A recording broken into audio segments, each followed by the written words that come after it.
स्वागत के व्यवहार।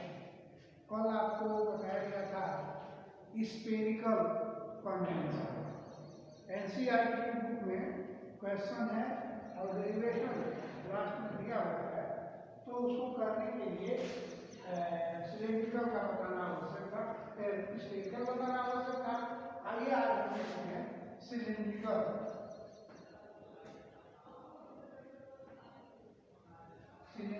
कंडेंसर।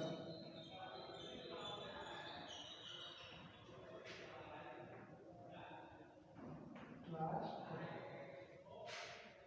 फिजिक्स।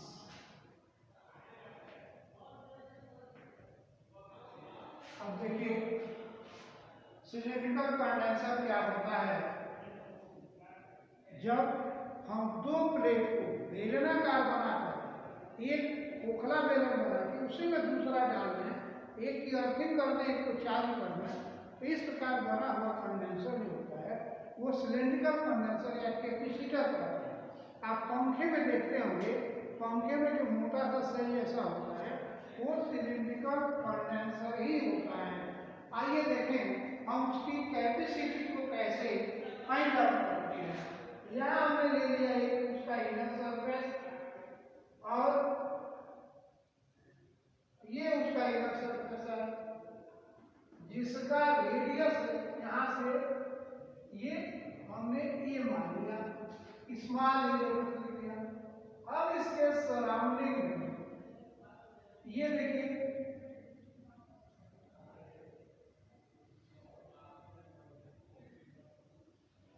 ये ऐसे, तो ये जो रेडियस यहाँ से ये दी और इस पर हमने प्लस क्यू चार्ज है, इस पर हम मतलब पॉजिटिव चार्ज है, इसके हमने अर्थिंग कर दी, तो ये जो कंडेंसर बनेगा वो सिलेंड्रिकल कंडेंसर हो जाएगा। अब इसकी कैपेसिटी को हम कैसे फाइंड आउट करें, हमको ये देखना है। तो यहाँ गॉस प्रमेय का यूज करेंगे। अकॉर्डिंग टू गॉस थ्योरम,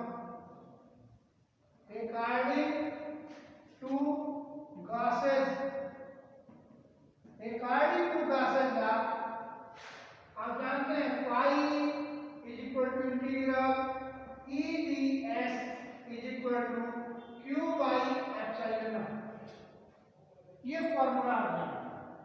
अब इसका यूज हम करेंगे, यानी इसका मतलब q by epsilon naught is equal to integral E ds। अब यहाँ ई को बाहर ले लिया और integral ds q by epsilon naught equal to, अब अगेन देखिए ई और ds जो होगा इसका पूरा सरफेस होगा, तो ये इसकी लंबाई हम n मान लेंगे, यानी सिलेंडर की जो लंबाई है वो क्या है, तो यह है बेलनाकार संधारित्र है। ये बेलनाकार संधारित्र, बेलनाकार संधारित्र है और इसकी लंबाई ले लिया गया है, लंबाई यह है, बाहरी त्रिज्या स्मॉल b है, आंतरिक त्रिज्या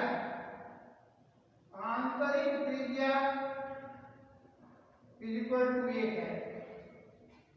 अब इसका इंटीग्रल ds होगा, यहाँ देखिए integral ds is equal to 2 pi r, जिसकी परिधि होगी और लंबाई है उसमें जोड़ देंगे, यानी परिधि गुण है लंबाई जो उसका संपूर्ण पृष्ठ होता है, तो यहाँ हो गया ये इंटू 2 पाई r यह किसके बराबर, q बाई एप्सिलॉन है। अब यहाँ से E इज इक्वल टू कितना हो जाएगा, तो ये चीजें नीचे आ जाएंगी, यानी देखिए क्या लिख रहा हूँ 1 by 2 pi epsilon r l और q divided by 2 pi epsilon r l और q, ये हो जाएगा ये। अब हमको चाहिए पोटेंशियल, और पोटेंशियल निकल जाएगा तो फिर हम कैपेसिटी को फाइंड आउट कर लेंगे, यानी देखिए v is equal to again integral ds, और ये इंटीग्रल कहाँ से ए से लेकर के और बी तक। अब डीएस में करके दूरी लेनी है, इसलिए हम इसको डी याद कर रहे हैं। ई की वैल्यू यहां से रख देंगे, यहां से रख देंगे तो कितना लाना है देखिए, integral 1 by 2 pi epsilon L Q by R into D R और limit A to B. Limit के लिए कहा ए टू बी। अब आइए 2 पाई एप्सिलॉन एल को बाहर किया, क्यू को बाहर किया, यानी Q by 2 pi epsilon L integral A to B D R. अब आप पढ़े हुए गणित के विद्यार्थी जो हैं वो इंटीग्रल पढ़े हुए हैं, बायो वालों को तो याद करना पड़ेगा। अब ये हो गया that is equal to Q by 2 pi epsilon L और इसका इंटीग्रल हो जाएगा log r। अब r के जगह पर ये अपर लिमिट भरेंगे, फिर लोअर लिमिट भरेंगे, तो अब कितना होगा देखिए, v is equal to Q by 2 pi epsilon L और यहाँ हो जाएगा log b minus log e और log m माइनस n, यानी ये हो गया q by 2 pi epsilon L और हो गया log b by e that is equal to v। लेकिन आपको फाइंड आउट करना है c, तो c बराबर क्या होता है, q बाई v। अब यहाँ से देखिए q by v is equal to q by v करेंगे 2 पाई एप्सिलॉन नॉट एल और log हो जाएगा divided by log b by a और लिमिट होता है e, बेस e होता है ये, यानी q बाई v हो गया c, तो c equal to 2 pi epsilon L divided by log b by a और लिमिट e। तो इस तरह से हम कैपेसिटी किसी भी सिलेंडर का फाइंड आउट कर सकते हैं। एनसीईआरटी का क्वेश्चन दे दिया है, डेरिवेशन है नहीं, तो बिना ये फार्मूला डिराइव किए जाने आप उस क्वेश्चन को नहीं कर सकते थे, इसलिए ये आपको बताया गया। बायो का ध्यान देंगे, v बराबर इंटीग्रल यहाँ किया गया और यहाँ इंटीग्रल दिया गया। ये दास प्रमेय में आपको बताया जा चुका है कि इंटीग्रल df जो होता है वो पूरा सरफेस एरिया होता है और फिर ये फाइंड आउट कर दिया गया। अब आइए इससे रिलेटेड हम क्वेश्चन देखते हैं जो अंकित प्रश्न है।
आप देखें क्वेश्चन क्या है, एक बेलनाकार संधारित्र, क्वेश्चन है ये, एक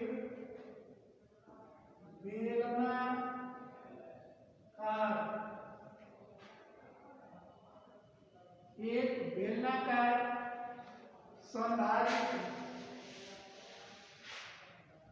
एक बेलनाकार संधारित्र, देखिए संधारित्र बेलनाकार है,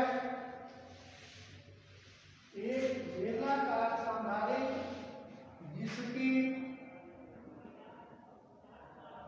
जिसकी लंबाई m है, एक IL है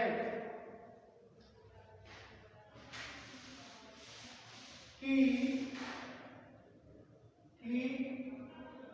आंतरिक त्रिज्या स्मॉल a तथा बाह्य त्रिज्या स्मॉल b है। बाह्य भाग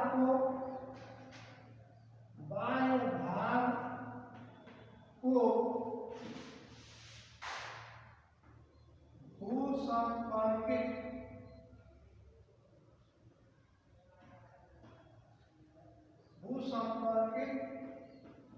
कर दिया गया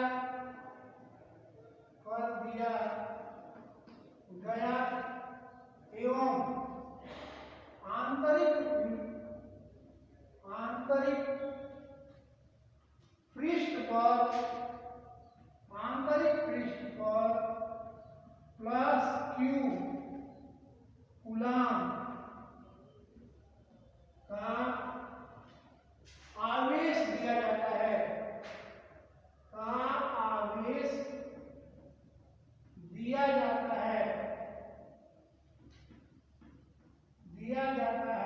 तो उस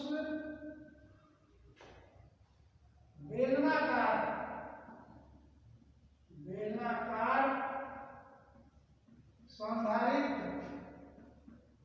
संधारित्र की धारिता एवं विभव ज्ञात कीजिए।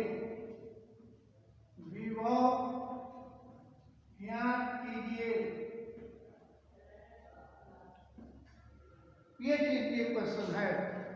सीधे सीधे देखिए क्या दिया गया है, अब इसको ध्यान देंगे। Given that L is equal to 15 centimetre, यानी लंबाई 15 सेंटीमीटर है, 15 सेंटीमीटर है। तो अब ये कितना हो जाएगा, जो बाह्य त्रिज्याएं हैं वो भी दी गई हैं। आंतरिक त्रिज्या 1.5 हाथ में ले लीजिए 5 एवं 1.4 है, 1.5 सेंटीमीटर तथा 1.4 सेंटीमीटर है। तो अब देखिए यह 15 सेंटीमीटर हो गया, 15 सेंटीमीटर, ये हो गया 1.4 सेंटीमीटर और बी हो गया 1.5 सेंटीमीटर।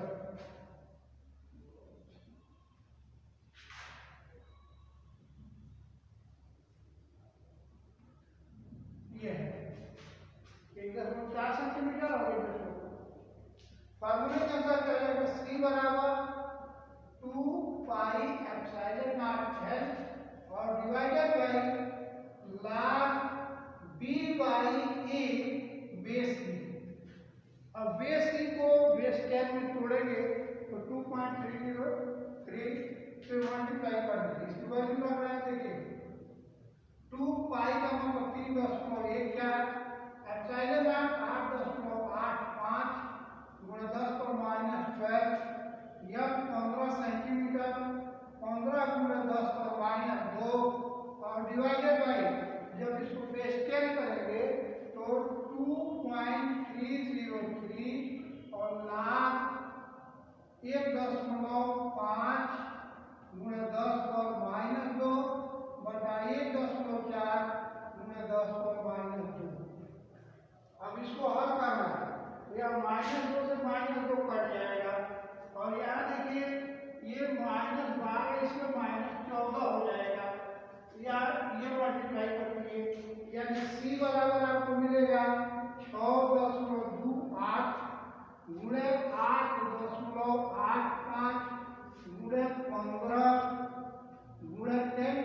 पावर -14 डिवाइडेड बाई 2.303 और यहाँ लाग 1.5 माइनस लाग 1.4 ये आपकी न्यूमेरिकल वैल्यू होगी। और जब इसको आप हल करेंगे तो ये आ जाएगा आपका 1.2 into 10 to power -10 1.2 into 10 to power -10 farad. ये सी की वैल्यू हो जाएगी, यानी धारिता निकल गई। अब विभव निकालना है सेकेंड पॉइंट, तो विभव क्या हो जाएगा, V is equal to Q by C. विभव हो गया।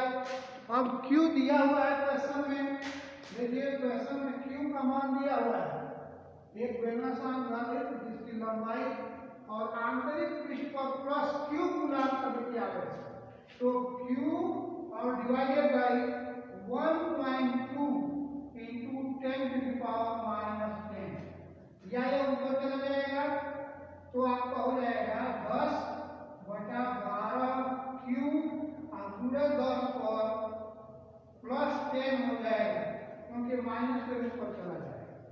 तो 10 में अब 12 से डिवाइड करेंगे, ये हो जाएगा, पॉइंट करेंगे तो 100 हो जाएगा, और 12 बटे 96 4 बटे 40 12 36 गुणे क्यूब गुणे 10 पर 10, या एक पावर कम कर देंगे 8.3 क्यूब गुणे 10 पर 9 वोल्ट। ये हो जाएगा आपका विभव। अब कुछ किताबों में आप देखेंगे तो क्यू का मान दे दिया है, तो यदि क्यू बराबर हम रख दें 3.5 माइक्रोकूलम, कुछ किताबों में दिया हुआ है 3.5 माइक्रोकूलम, तो वहां भर दीजिए, तो भरेंगे तो V बराबर हो गया 8.3 गुणे 3.5 गुणे 10 पर -6 गुणे 10 पर 9। अब ये कितना हो जाएगा, तो -6 10 पर 9 निकलेगा तो 10 पर 3 होगा। और तब इसको जब आप हल करेंगे तो विभव कुल आ जाएगा 2.9 × 10 पर 4 वोल्ट। ये हो जाएगा 2.9 इंटू 10 टू पावर 4 वोल्ट। तो आज का ये इतना ही, विभव निकल गया, धारिता निकल गई, क्यू का मान दिया, भर देंगे तो ये बेलनाकार संधारित्र। ये क्वेश्चन नंबर है 2.32 एनसीईआरटी का 2.32 क्वेश्चन नंबर है 2.32 आपके एनसीईआरटी बुक में दिया हुआ है। तो आज इतना ही, फिर अब कॉम्बिनेशन ऑफ रेजिस्टेंस का, कॉम्बिनेशन ऑफ कंडेंसर यानी संधारित्रों का संयोग अब आपको आगे बताया जाएगा।